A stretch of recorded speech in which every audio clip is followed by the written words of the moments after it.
Now this is Ted Karras interrupting Cincinnati Bengals talk. First, I want to say thank you to the show. Thank you to James and Andrew for partnering with us, the Cincy Hat Project. It's been a huge catalyst for the amount of money we've been able to raise for adults with developmental disabilities. I want to announce this week that I am matching $120,000 of donations and sales to the Cincy Hat Project. You can find everything you need at thecincyhat.com. I hope you have a great holiday season, and who dat?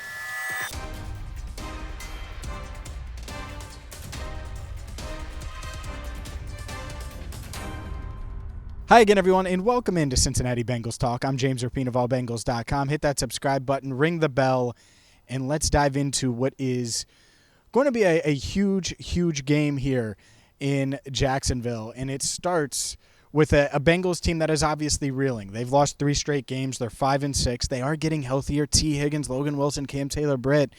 And so when I think of keys to victory, it starts with this defense. This defense struggled to get off the field. They struggled on third down against Pittsburgh, and they've given up a lot of yards all season long.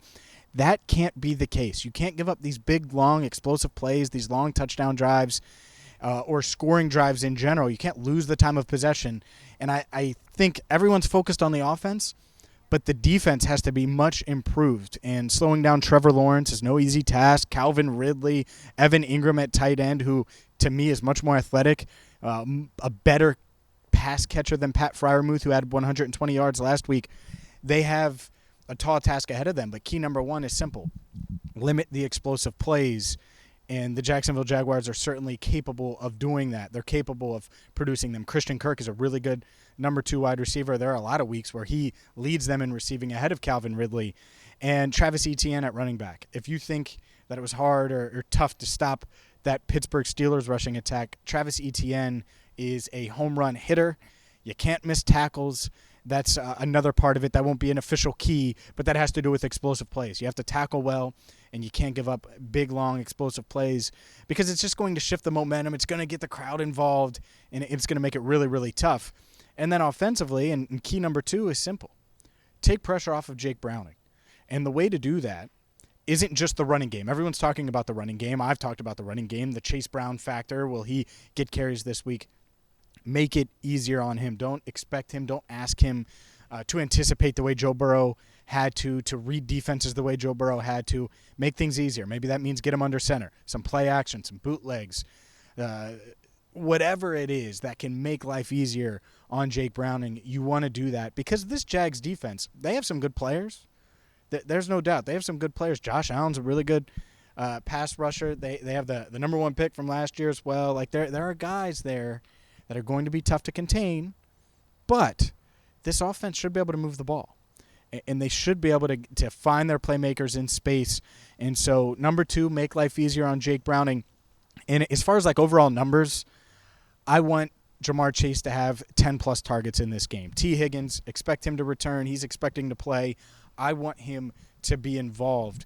But I also want to see these young guys, Chase Brown, Andre Yosevich, Charlie Jones, get these guys in the mix, get them on the field because they can be difference makers. And maybe it's only a couple of plays for Charlie Jones or a couple of plays for Andre Yosevich. But that deep ball is there for Andre. And at some point, Jake Browning is going to have to find it. And so if the defense can contain the explosives and then you make life easier on Jake Browning, I do think he's capable of running this offense and producing points, producing yards, sustaining drives, all of those things. We'll see. But that's where you have to be going into this week 2 of the Jake Browning experience. And if he struggles and you've made it easier and the game plan's easier and everything around him, well, then you have a conversation. But at least give him a shot to run this offense with these weapons, starting with Ja'Marr Chase, obviously T. Higgins back. And then the run game, and that's key number 3. You have to establish the run, but not in the traditional sense that I think everybody's saying. I don't need to see the number of runs. It doesn't need to be 30 runs, okay? But it does need to be a steady, efficient run game. Last week, 8 carries for Joe Mixon for 16 yards. Can't be the case. Whatever number of carries Mixon gets, whatever number of carries Chase Brown gets, and I certainly want to see Chase Brown in this game, it needs to be efficient.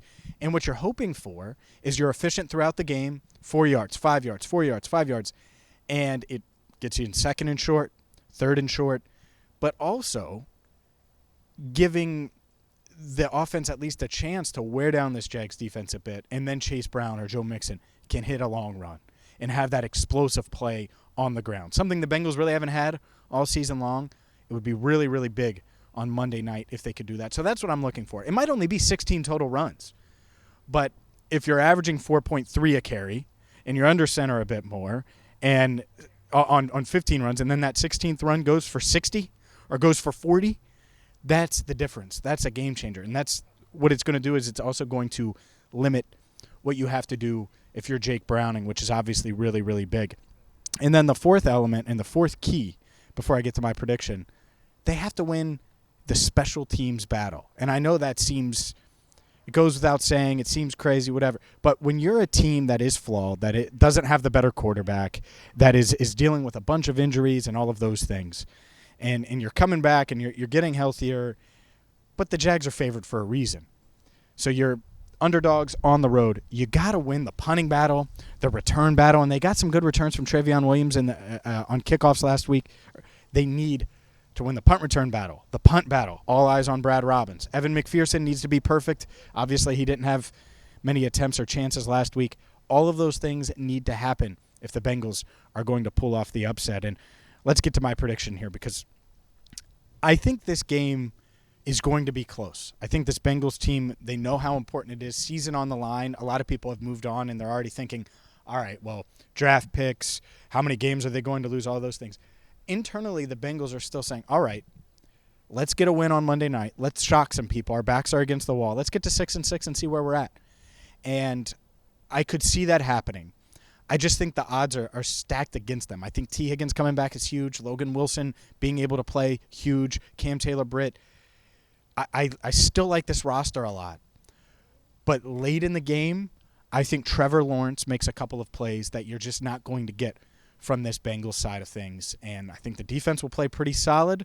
I think the offense will move the ball a bit more consistently, or with a bit more consistency, but it's not going to be enough to pull off the upset in Jacksonville. The Jaguars take down the Bengals in a relatively close one. I think it's going to be 23-17 is going to be the score, and Jake Browning has a shot late to drive down for the game-winning touchdown, and it just doesn't work out. Bengals fall to 5-7. We'll see if they can get it done. If they can, I think that would bring some hope. This is a good Jags team. They're battling for the 1 seed in the AFC. They have a lot to play for. And so if you could come to Jacksonville and handle business, that would be huge. But we're going to have you covered right here on Cincinnati Bengals Talk. We'll obviously be at the game, get all of the post-game reaction, and before the game we'll have our pregame reports as well. It's a Monday night game, which means you get to enjoy Sunday football. So enjoy it. Enjoy all the college football games on Saturday. And for Andrew Fox-Miller, our channel coordinator, I'm James Rapien. If you're looking for more between now and the game, we have you covered at allbengals.com. For Andrew, I'm James. Thank you so much for watching Cincinnati Bengals Talk.